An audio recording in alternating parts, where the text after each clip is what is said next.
여러분, 까초의 페페 많이 해보셨죠?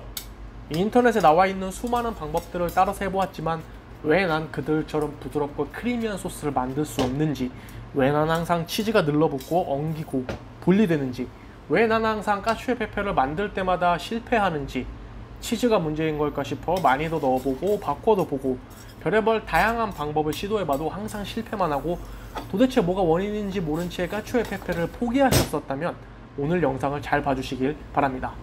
안녕하세요, 김밀란입니다. 까초의 페페, 이 치즈를 뜻하는 로마 방언 까초와 후추를 뜻하는 페페, 이 두 가지 단어만으로 이루어진 이름을 가진 이 요리는 말 그대로 양젓으로 만든 페코리노 로마노 치즈와 후추만으로 만드는 파스타입니다. 굉장히 단순하고 쉬울 것만 같은 이 파스타는 아마 많은 분들이 도전했다가 실패의 쓴맛을 느끼신 경험이 많을 겁니다. 로마 지방에서 태어난 이 요리는 로마 요리답게 페코리노 로마노를 주 재료로 사용하는데, 이 파스타가 한국에 알려진 건 그렇게 오래되진 않았을 겁니다. 단순하게 페코리노 로마노의 맛이 한국 사람에게 호불호가 굉장히 갈리는 재료라는 사실을 제외하더라도 이 파스타 자체를 제대로 잘 만들기가 어렵기 때문인데요. 이렇게 크리미한 치즈 소스를 만들기가 과연 그렇게 어려울까요? 지금 제 앞에는 이 치즈 그레이터가 있습니다. 마이크로플레인 특유의 모양이 아마 가장 유명하고 가장 많이 사용될 텐데요. 한국에서도 가정뿐만 아니라 대부분의 레스토랑에서 이 그레이터 제품을 가장 많이 사용할 겁니다. 그렇다면 제가 왜 이 치즈 그레이터에 대해서 이야기를 하고 있을까요? 그것은 까초의 페페를 마무리하는 과정에서 치즈가 늘어붙고 엉기고 물과 분리되는 이유가 바로 치즈 입자의 모양과 관련이 있기 때문입니다. 아마 여러분의 대부분은 이렇게 블럭 치즈를 그레이터로 갈아서 사용하실 겁니다. 단순히 가정뿐만 아니라 업장에서도 대부분 이렇게 치즈를 갈아서 준비합니다. 이렇게 치즈를 갈면 그레이터의 모양을 따라 얇고 기다란 형태로 치즈가 갈립니다. 우리가 흔히 착각하는 것이 치즈가 녹으면 완전한 액체 상태로 녹는다고 생각하는 것인데, 이 몇몇 치즈 종류를 제외하면 완벽하게 액체 상태로 녹는 치즈는 존재하지 않습니다. 이러한 페코리노 로마노나 파르미지아노 레지아노와 같은 경성 치즈 역시 지금처럼 뜨거운 물로 녹이면 치즈가 갈린 모양 그대로 늘어지게 됩니다. 익숙한 모습이죠? 아마 여러분들이 실패할 때마다 보았던 그 모습일 겁니다. 사실 한국에서는 분말 형태의 천연 치즈를 판매하지 않기 때문에 많은 분들이 치즈를 갈면 당연히 이렇게 기다란 모양이 정상이라고 생각하실 수도 있겠습니다. 하지만 제 영상을 자주 보신 분들이라면 이탈리아에선 분말 형태의 치즈를 판매하는 걸 알고 계실 겁니다. 이 치즈는 그럼 가공 치즈일까요? 아닙니다. 단순히 기계로 곱게 갈아낸 치즈일 뿐입니다. 이런 모양의 그레이터를 모터 힘으로 빠르게 그리고 아주 곱게 갈아내는 것입니다. 그리고 이러한 그레이터 기계는 일반 레스토랑에서도 많이 사용합니다. 그 결과물은 지금 보시는 것처럼 아주 고운 입자를 가진 치즈가루인 것입니다. 흔히들 치즈의 단단함, 온도 등등 여러 이유를 말하지만 이 입자의 곱기와 모양이 사실상 까초의 페페의 성패를 가르는 가장 큰 이유인 것입니다. 그렇다면 기계가 없으면 영원히 만들 수 없는 파스타인 걸까요? 아닙니다. 이렇게 갈아놓은 치즈를 손으로 가볍게 문질러만 주어도 매우 쉽게 바스러져 순식간에 고운 가루로 변합니다. 물론 대량으로 할 때에는 장갑을 끼고 하는 게 더 위생적이겠죠? 그리고 이렇게 손으로 곱게 만든 치즈를 뜨거운 물에 녹이면 더 이상 늘어나지 않고 잘 녹아있는 것을 확인할 수 있습니다. 여기까지만 해도 사실상 90%는 다 끝입니다. 보시다시피 물에 녹은 입자의 상태가 차이가 납니다. 그러므로 여러분이 가장 먼저 해야 할 일은 치즈가루 입자를 더 곱게 만드는 것입니다. 그리고 따뜻한 물에 페코리노 로마노 가루를 잘 개어서 풀어줍니다.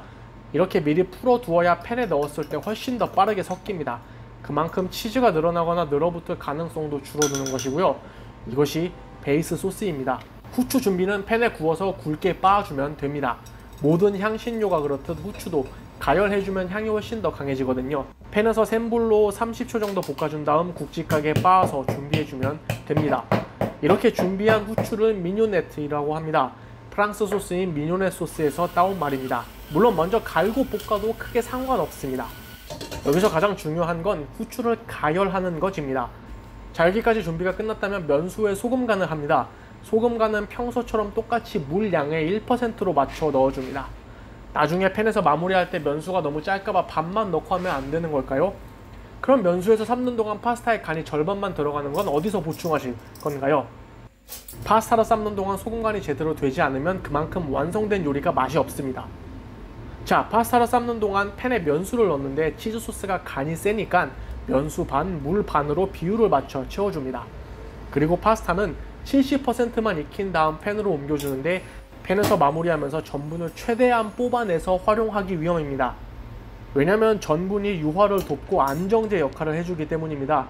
파스타에 익는 시간을 고려해서 물량을 잘 조절하여 이렇게 졸이면서 팬에서 익혀주는데 명심하실 건 처음 물에 녹인 치즈의 농도가 결국 완성된 파스타의 소스 농도라는 것입니다.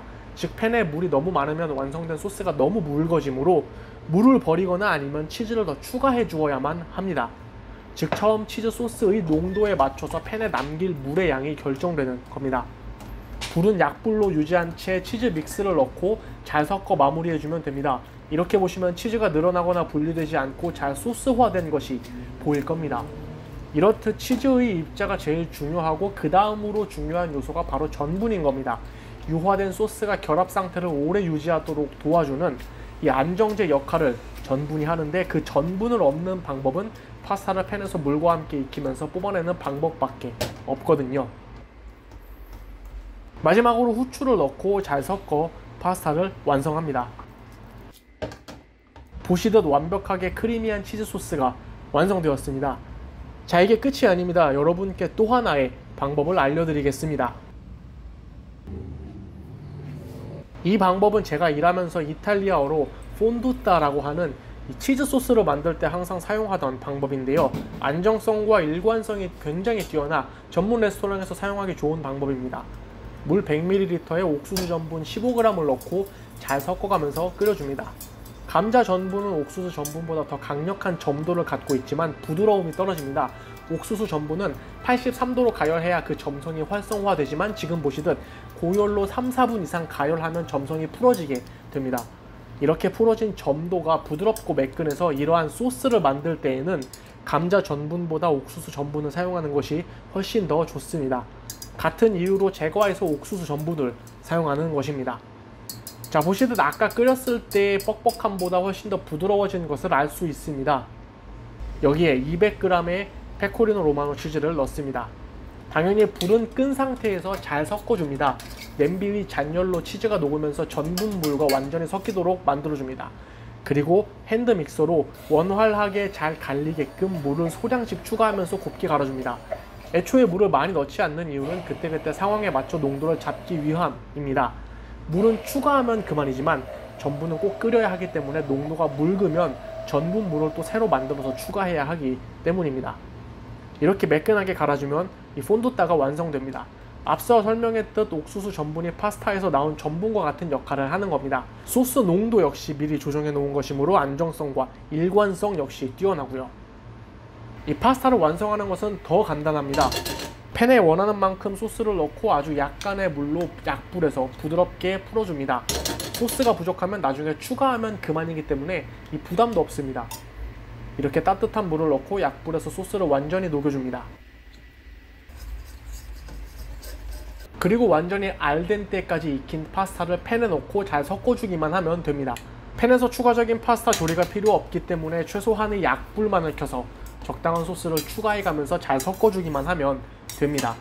너무 뻑뻑하면 약간의 물을, 소스가 부족하면 부족한 만큼의 소스를 추가해가면서 파스타를 완성해주세요. 마지막으로 후추를 넣고 섞어주면 끝입니다. 소스는 이미 농도가 완벽하므로 파스타에 훨씬 더 단단하게 흡착이 됩니다. 파스타가 식을 걱정도, 치즈가 늘러붙거나 소스가 분리될 걱정도 없습니다.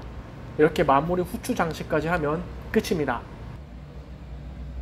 자, 이렇게 두 번째 방법까지 알아보았는데요. 개인적으로는 가정에서 만드실 때 이렇게 폰두타 소스까지 번거롭게 만들 필요는 없다고 생각합니다.